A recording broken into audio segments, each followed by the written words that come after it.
We have already taken a look at books 1 through 6 of the Iliad. Now let's turn to books 7 through 12. In these books, we really get into the heart of the war. We will once again see Achilles in book 9 and get to find out why it is that he's refusing to fight and will continue to refuse to fight, that his anger has not been assuaged, nor can it be, by the emissaries who go to him. We will also get to hear one of the best arguments for Kleos and for why these soldiers are fighting from the mouth of Sarpedon in book 12, and so we will look at that. I want to begin by examining some of the words of great critics of the Iliad, and both of these writers that I want to look at, Simone Weil and Rachel Bespaloff, wrote in the 1940s. They were actually both writing in the year of 1939, and their pieces came out a few years later, and they were writing about the Iliad. Now this is the midst of World War II, and you have two women who are writing about war and writing about whether war is worth it. What does war mean? Do we fight? Do we not fight? In the essays that you can read online from Simone Weil about force in the Iliad, it's a very persuasive piece. I also ask you to look at Rachel Bespaloff's piece on force. Both of them, again, are handling the same issue from two different perspectives. Weil is really considering force as a dehumanizing aspect, and she at this time was seeing pacifism as the main response to war. She later wishes that she would have been less of a pacifist and really seen the necessity of standing up to these evil forces that were happening. She really turned to see that fascism was having more of a destructive turn, and that maybe there was some force for good, which is the argument that we'll see Bespaloff make here. So let's look at just some highlights from these two women and from their two articles on the Iliad that take place in 1939. On one side is Weil, and these are just a few quotes from both of these works that I think cut to the heart of their argument. So I want to look at them just for a second to consider again what it is that is going on in the Iliad, and how, just as we have seen before with Keats' response to Homer, with Seamus Heaney's response and being able to understand the Northern Ireland conflict in connection with the Iliad. And here we have these women looking at World War II and their connections to the Iliad. That the Iliad is a timeless tale that has moments that we can reflect on in whatever culture and situation that we're in. Weil finds the subject at the center of the Iliad is force. Now we've seen that it's Maenus, it's wrath of Achilles, and yet she's taking this to have a larger significance, that Achilles' wrath is one aspect of the force that is at work throughout the poem. For those dreamers who consider that force, thanks to progress, would soon be a thing of the past, the Iliad might appear as a historical document. For others whose power of recognition are more acute, and who perceive force today as yesterday at the very center of human history, the Iliad is the purest and loveliest of mirrors. What does she mean that the Iliad is the purest and loveliest of mirrors? What she's saying is that force doesn't go away. As we've seen, the Iliad is timeless. We need to see our own uses of force not just as an aspect of history, something that is gone from yesterday's time, that people used to fight over silly things and no longer use force to get their way, but in fact the Iliad shows us something about ourselves, that force is constant temptation in culture, maybe a constant good, and we'll look at Bespaloff, but is a constant temptation, is a constant way of handling our conflicts with one another. They also shows that our human nature is destined to suffer under force, that violence is something that we really cannot run away from. And yet, if there is no room for reflection, there will be no room for justice or prudence. Since this is a situation in which all of us suffer, there's always either force being moved from us or being upon us.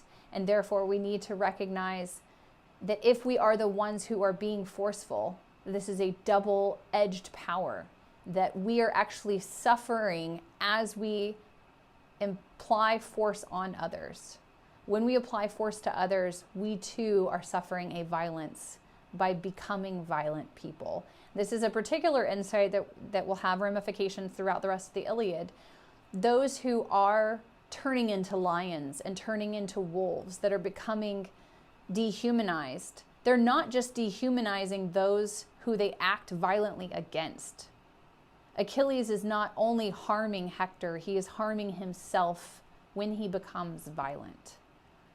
That by becoming a force, he himself is being dehumanized into a lion. He's becoming lesser than he should. And this is Ve's argument. On the other hand, Bespelov's argument is that force can either be used for good or for evil. Force revels only in an abuse that is also self-abuse and an excess that expends its store. It reveals itself as a kind of supreme leap, a murderous lightning stroke, in which calculation, chance, and power seem to fuse into a single element to deny man's fate. And this she finds beautiful, whereas Ve is only finding force as destructive in the Iliad. Bespalov finds it as life-giving. On one side, Bespalov sees that force can be divine if it has this superabundance of life, if it is fighting against death, against fate. On the other hand, if it is fighting only for fatality, then it can transform into inertia. A person becomes static, a static moving of force, which sounds, of course, it's paradoxical, right? But what happens when we will later see with Achilles and with some of the other warriors, when they only become destructive forces, it is such a bland, monotonous, almost static activity. It's an unquenchable kind of, imagine a machine that will continually plowing through creation, destroying everything in its path without stopping and without reason. On the other hand, force can be used to uproot weeds, right? And you can use force to, in that sense, be a good or be divine, as Bespalov writes here. Who then is good in the Iliad, she asks, who is bad? Such distinctions do not exist, as we'll see as we look closer at books 7 and 12. There are just men suffering, warriors fighting, some losing, some winning. To condemn force then, or to absolve it, would be to condemn or absolve life itself. If force is as inevitable as Ve says, then we cannot condemn force, but we have to decide what the force is being used for and who is being used against. It's with this idea of force in mind that I want to start first with looking at the end of book 12 and then walk backwards through books 7 through 12. At the end of book 12, we have Sarpedon and Glaucus talking about their move to go into battle again. And Sarpedon gives one of the great speeches that defines why it is that they're fighting. He talks about the necessity of fighting for men who are aging and dying. If they were immortal, if they were gods, they wouldn't have to fight. But he brings up Kleos, the only chance for immortality, the only chance for them to have a good here that comes out of this fight, is to go ahead and fight for glory, is to fight for Kleos, that the things they do might be remembered forever, that the stories might be told as it is being told in the Iliad about their fight.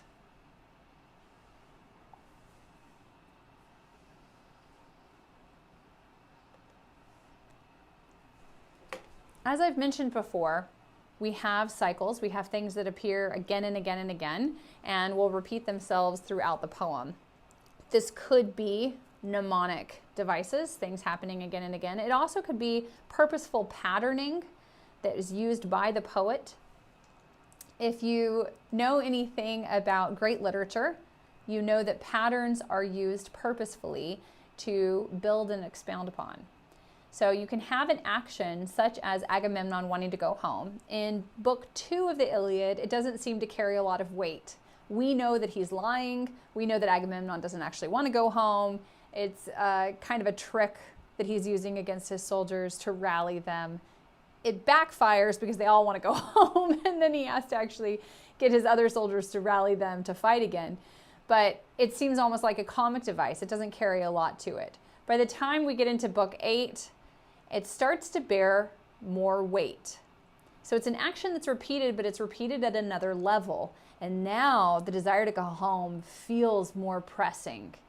When we see it in the latter half of the book, then, when the Trojans are winning and Zeus is allowing Hector to have his great Aristeia, and it seems like the Greeks are going to lose, and Agamemnon says, let's just get out of here, then it carries the greatest weight of all. So we are building in these cyclical scenes to add greater and greater weight to Agamemnon's moment of, hey, maybe we should go home. At this point, when he suggests going home, Nestor, the wise old man, and old men in this culture definitely were revered for their wisdom. Nestor says, instead of going home, why don't you reach out to Achilles? And so, of course, he decides to do this. And so we'll see in book 9 that he sends 3 different emissaries to Achilles to offer these illustrious gifts.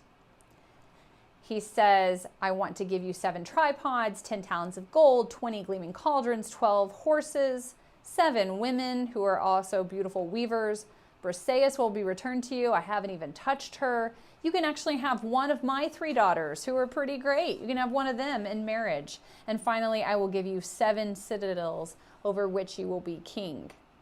Agamemnon then ends his speech by saying, these things I will accomplish for Achilles if he gives over his anger, if he surrenders his anger. Keep that in mind.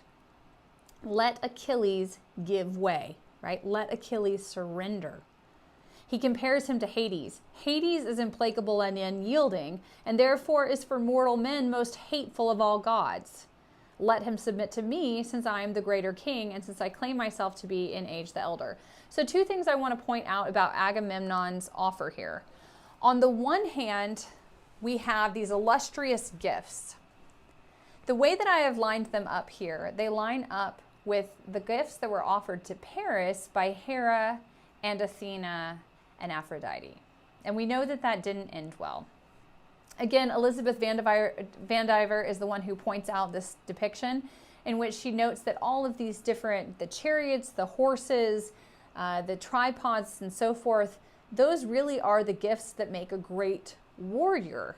And this is what Athena had offered Paris, that you will be skilled and wise in war.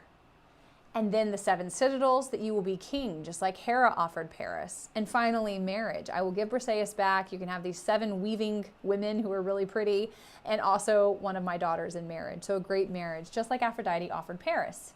But the problem is, this really doesn't understand why it is that Achilles is so angry. It undermines Achilles' retreat from the war and says that it wasn't really significant and hasn't done any good. Agamemnon doesn't realize why Achilles is angry. If he's offering the same things that led to the start of the Trojan War, then he hasn't clued in on the problem. And he notes this, or at least readers note this, when they hear the end of the speech in which Agamemnon is again saying, let Achilles surrender his anger. Let him give up what he's fighting about. And remember that I'm the greatest of all. I'm the greatest king. So Agamemnon is offering all these things, not recognizing Achilles doesn't want any of that thing. So what he actually wants is Agamemnon to say, I surrender and you are greatest, Achilles. That's what Achilles actually wants.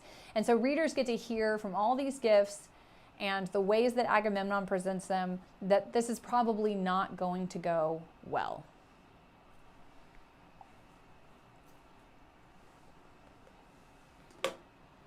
There are 3 different ambassadors that are sent to Achilles, and these are chosen in particular because of the effect that they would have on Achilles. Odysseus is the master rhetorician, as we've heard about him before. Phoenix is a father figure to Achilles, and Ajax is always called the 2nd greatest soldier.